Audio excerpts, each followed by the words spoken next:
So the Forest and Peatland sites offer a range of opportunities for learning, teaching and research, particularly as there's change in the land cover. We can monitor and study that change over time, and we can look at that through a sort of ecological and social and economic lens, and also understand that through a multidisciplinary, interdisciplinary way. So in terms of monitoring change over time, we also have the monitoring, reporting and verification system developed, and through this we can basically get a baseline and study that change over time. For example, this could include remote sensing, so looking at the land cover changes.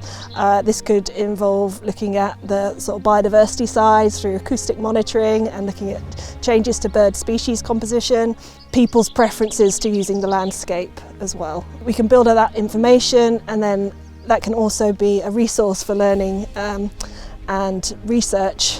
So we also have a learning, teaching and research strategy in place, and this is going to help guide us to take our sort of whole institutional approach, so across the 3 colleges.